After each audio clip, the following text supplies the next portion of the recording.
उपस्थित सभी महानुभाव, हम सब जानते हैं कि आज 11वां अंतर्राष्ट्रीय योग दिवस है।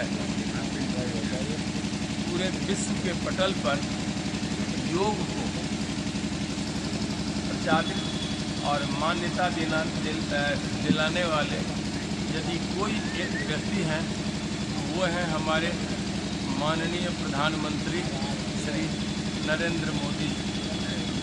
इनके सफल प्रयास से ही पूरे विश्व में आज योग दिवस, अंतर्राष्ट्रीय योग दिवस मनाया जा रहा है।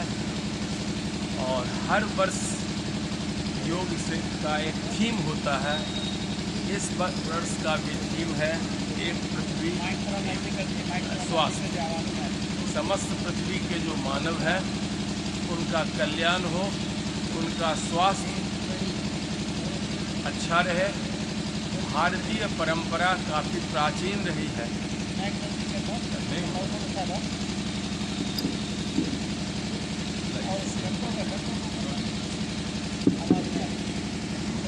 भारतीय परंपरा या भारतीय संस्कृति पूरे विश्व में सबसे पुरातन संस्कृति है।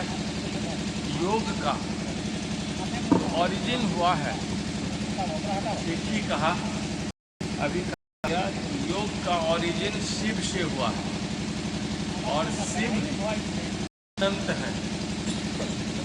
उनके आप देखिए, कभी भी शिव की प्रतिमा या शिव का आप ध्यान करेंगे तो आपको लगेगा कि एक योगी योग कर रहा है। और योग करने से सर्वाधिक फायदा हमें यह होता है कि हम लोग मानसिक संतुलन की ओर रहते हैं। मानसिक रूप से यदि हम संतुलित हैं तो हमारा व्यक्तित्व संतुलित रहेगा। हम किसी भी भेद भाव, ईर्ष्या, द्वेष इससे ऊपर उठते हैं। और सर्वाधिक है कि हम अगर अंदर से पवित्र होते हैं तो उसका परिलक्षण बाहर आता है। योग से हमें अंदर की पवित्रता प्राप्त होती है। हम अपने अंतर मन को शुद्ध रख पाते हैं। इसीलिए सबों को योग करना चाहिए। और योग क्या है अभी बताया जा रहा था। वस्तुतः हमारे एक अंग जागृत करता है। अभी जो कुछ भी हम लोगों ने किया का अभ्यास, वह भर हमारे एक एक अंग को इस तरह से प्रज्वलित करती है। और स्ट्रेचिंग एक्सरसाइज जो है उसके बदौलत हम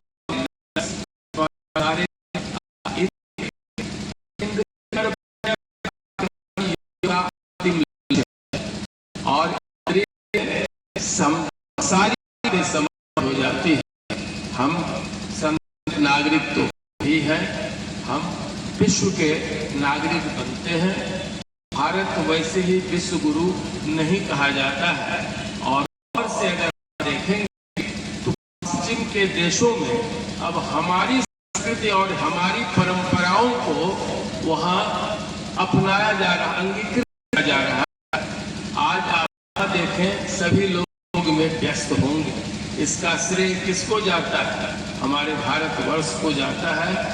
हमारी जो सनातन संस्कृति रही है वो हमको विरासत में मिली है। और हम सबों का कर्तव्य है कि अपने नई आने वाली पीढ़ी को भी इसकी ओर और केवल योग और आयुर्वेद अगर हम निर्भर करेंगे, कोई भी चाहे एलोपैथिक साइंस हो अथवा सर्जिकल साइंसेस हो, सबका कुछ उसके मेडिसिन का तो साइड इफेक्ट होता ही है।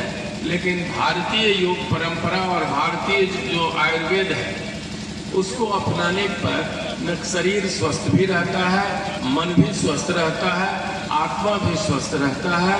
आइए एक बार हम सब इस अंतर्राष्ट्रीय योग दिवस के पुनीत अवसर पर यह संकल्प लें कि योगाभ्यास के माध्यम से हम अपने अंतर मन को शुद्ध रखें, पवित्र रखें। ईर्ष्या, द्वेष, इससे हम अपने को काफी दूर रखें। और अंतर मन से शुद्ध हो। इससे भारत का ही नहीं अब पूरे विश्व का और आपका स्वयं का कल्याण होगा। इस अवसर पर आप लोग एकत्रित हुए, इसके लिए सबों को मैं अपनी ओर से, पूरे विश्वविद्यालय परिवार की ओर से बधाई देता हूं, शुभकामनाएं देता हूं। और आयोजक कर्ता जो हैं इसके, हमारे एनएसएस के कोऑर्डिनेटर श्री सुधांशु शेखर जी। वैसे मैंने देखा कि 2 सिपाही एनएसएस और एनसीसी दोनों के सिपाही पता नहीं योग में नहीं शामिल हुए तो लेकिन उनके द्वारा जो आयोजन अल्पावधि में किया गया है वह काबिल तारीफ है। उन लोगों को भी मेरी ओर से और आप सबों की ओर से बहुत बहुत बधाई, धन्यवाद। बहुत बहुत आभार सर। आपके मार्गदर्शन में भूपेंद्र नंद मंडल विश्वविद्यालय लगातार नई ऊंचाइयों को प्राप्त कर रहा है और उसी कड़ी में आज का यह योग संगम कार्यक्रम भी था। के अंदर में मैं हमारे योग हैं और योग संगम के अध्यक्ष हैं राकेश भारती, मैं उनसे प्रस्तुत करने का करें।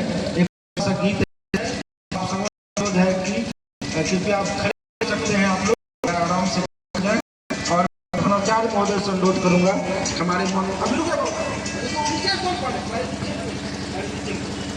मैं प्रधानाचार्य महोदय से अनुरोध करूंगा हमारे माननीय कुलपति गुड्डू जी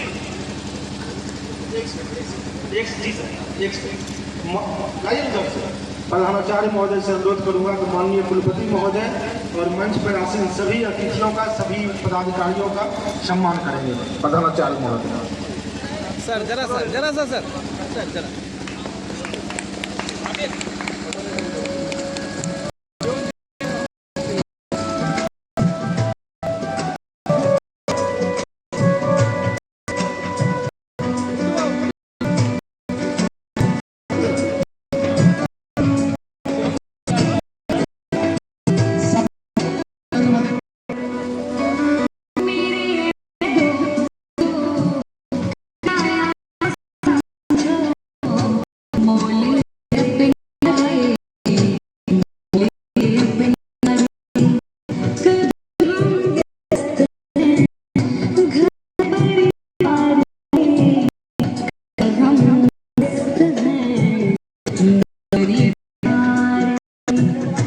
जो समय बचता है वो ज्यादा